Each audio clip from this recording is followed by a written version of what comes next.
Good evening, America. Lieutenant Chuck Wells here. Is what you're seeing tonight violent enough to make you stop scrolling through Facebook in your attempt to find something funny? Is what you're looking at tonight worth taking a few minutes just to find out what this video is about? What you're looking at tonight is the face of law enforcement in this country. And before you ask, no, nothing happened to me tonight. What you see before you is an image that I've created just to get your attention.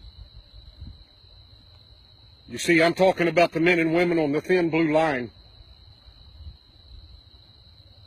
Every morning, it's not if, but when. You turn on social media, and every day you'll find a freshly story made that was about an officer on the thin blue line, man or woman, stabbed, gunned down, dragged by a car. And the sad part about this whole situation is it's not important enough to barely make the news. Does this image, America, that you're looking at tonight cause you to stop and think of the price that's being paid daily on the streets of America? Congress, is this image enough to cause you to stop with all the bickering and all the fighting on the meaningless issues in our nation? To take a hard look at the men and women who are sacrificing on a daily basis in this nation? To this point today, we've lost 27 police officers to gun violence. We've had police officers dragged for blocks who are fighting for their lives.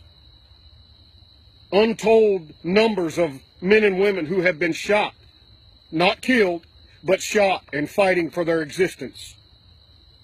There is a war in America. You may not want to talk about it. You may not want to let your children see it, but there is a war in America. For some reason, the news media doesn't talk about this. For some reason, they want to talk about other issues surrounding other things besides what's happening on the thin blue line. But it's real to me. It's real to the men and women who put this uniform on daily. It's real to the children of the police officers, the moms and dads. It's real to them. It's real to the wives who cry themselves to sleep. It's real to the men who watch their wives put on that uniform and go off to duty. And the next time they see them, they're in a flag-draped coffin. But while there's a war and while there's a fight, I want you to know something, America. The men and women on this thin blue line are very resilient. And for every useless scumbag that thinks it's okay to pull the trigger on one of my teammates, there's hundreds more, thousands more who have the same character, who are willing to step into the gap and take that person's place. We may be bloodied. We may be wounded. We may have to bury some along the way. But the thin blue line is not going anywhere. America, I want you to check yourself. This is the land of the free and the home of the brave. What's it going to take for the great men and women of this country to stand up, shoulder to shoulder, united with the men and women on the thin blue line? There's too many of us that are wounded. Too many of us that have scars. But if we know you are standing with us, we can continue this fight to the end. I, for one, want you to know I've got your six. and I will be there should you call.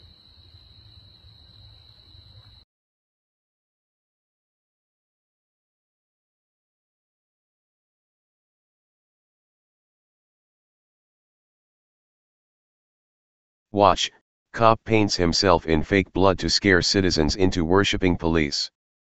By Jack Burns, July 1, 2017.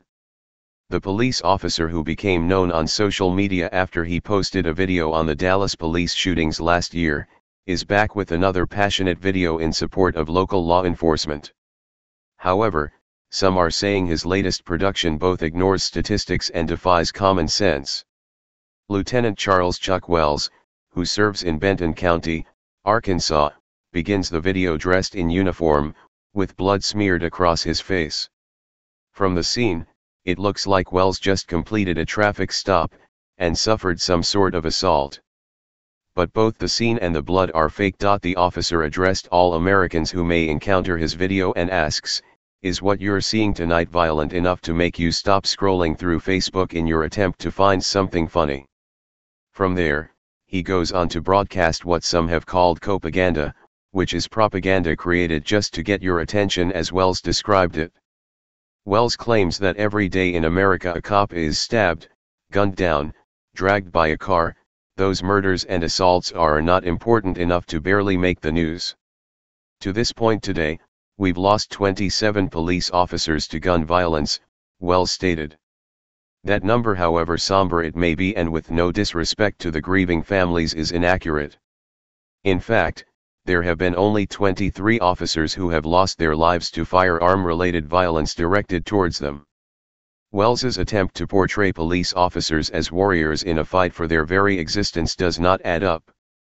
The fact that less than 24 officers to date have died in the line of duty due to gun violence when there are over 1 million sworn officers of the peace in America indicates that being a police officer is one of the safest occupations one could choose. Advertisement. In fact, law enforcement does not even make the top 10 most dangerous professions in the U.S. According to a CNBC list, loggers have the most dangerous job in America, per 100,000 people in the industry. They're followed in order by fishermen, pilots, roofers, trash collectors, steel workers, truck drivers, farmers, power line technicians and landscapers. Read more. Cops raid little girl's illegal lemonade stand, shut it down for operating without a permit. The so-called war on cops Wells addresses raised the question how much of it is warranted by the actions of the officers who abuse their titles, and treat others unjustly. Take for instance the comment North Miami Beach police officer Erickson Harrell wrote as a response to Wells's diatribe, "Lieutenant Wells, can you do a video showing how your deputies are trained in the principles of life, liberty, and property rights?"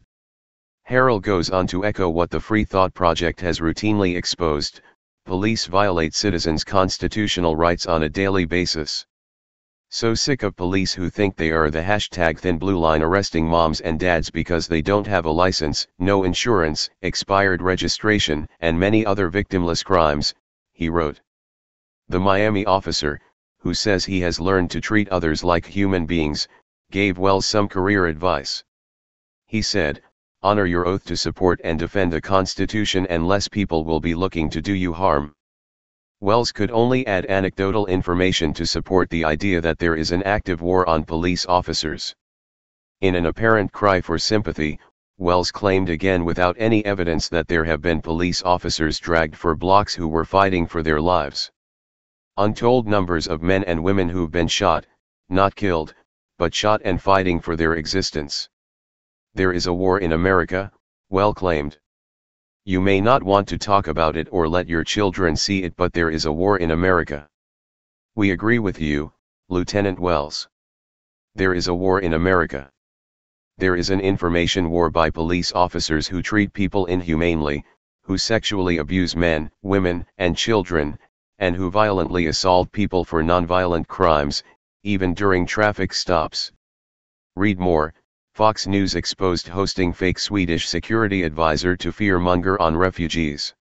In fact, as the Free Thought Project has detailed on countless occasions, being compliant is no guarantee someone will walk away from an encounter with such police officers. Philando Castile is one such victim. He was compliant, and yet still lost his life to a trigger-happy cop who murdered him after Castile revealed that he had a gun in the car and began looking for his license. The Free Thought Project will continue to expose those police officers, the leadership who stand with them, and the legislation that makes it easier for law enforcement to infringe on civil liberties. Nevertheless, Wells contends the war on cops is legitimate, despite any real statistics or sources to support his claims. All he can say is, "It's real to me." Embracing the high and mighty drill instructor's tone of voice, Wells said, "And for every useless scumbag that thinks it's okay to pull the trigger on one of my teammates, there's hundreds more, thousands more, who have the same character who are willing to stand in the gap and take that person's place." While Wells appears to have no problem acting as if police have the most dangerous job in America, he ignores to the fact that the prison industrial complex is largely responsible for the animosity directed towards police. When 10% of the US population is behind bars, many of whom were put there because of a plant, there's bound to be repercussions. When children are growing up fatherless and motherless because their parents are in prison, largely targeted because of their race, as the federal government concluded was occurring in Ferguson, it can create tension and mistrust. When men like Philando Castile are pulled over nearly 50 times in traffic stops, there's sure to be some resentment. When men like Eric Garner are attacked by a pack of cops like pit bulls on a wild boar, and die as a result, it is no surprise that people will begin to hate police.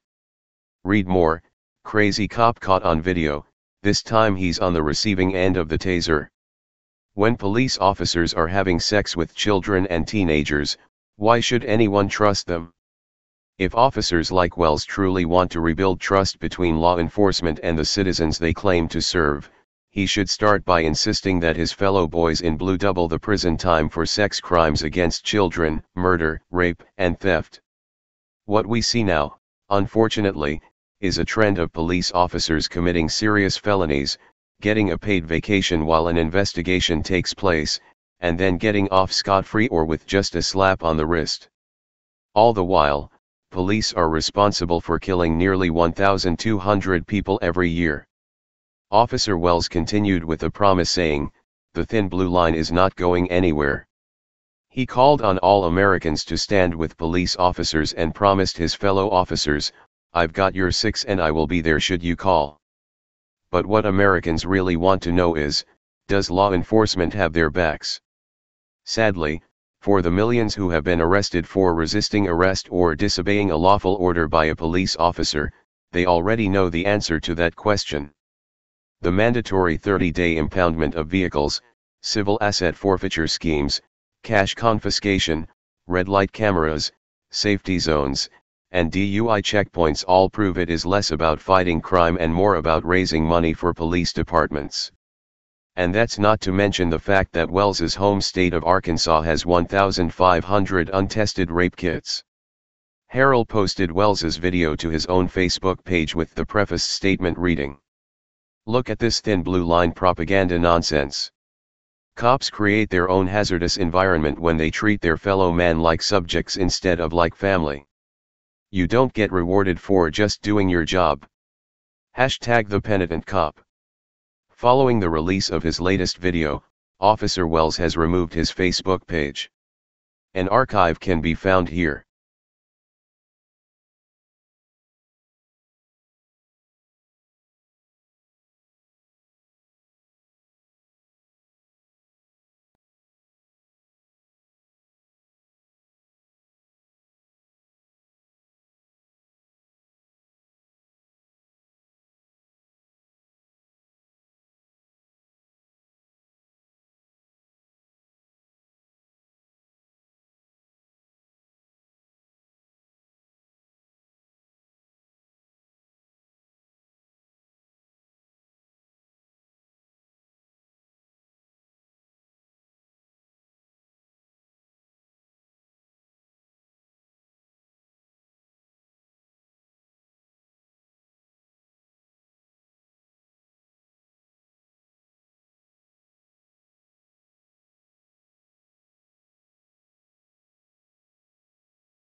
Hey, Sheriff, we have a question about why your office, your intelligence division, is investigating private citizens for criminal investigation that happen to be activists that are overseeing your department. Why would you have your intelligence division investigate private citizens? We have done... for life hating so much.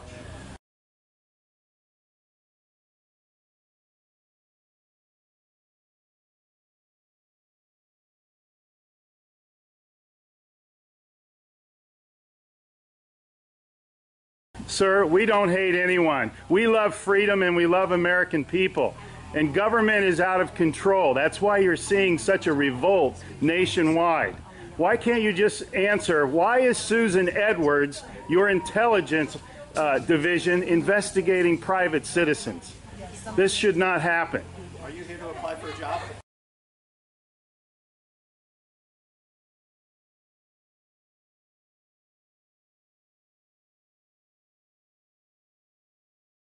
Possibly I might be applying for a job, but that's irrelevant to my question. Why would you ask that question? Well, enjoy the fair. Okay. Excuse me. Excuse you? Excuse me, sir. So those of you that haven't Wow. been on a bike before, Sheriff's getting a little too pushy. You work for us, Sheriff. Just keep that in mind. At one time we respected you, but not with that type of attitude.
Hey Charlotte County, this is Charlotte County Cop Watch, and I wanted to explain what fair use is.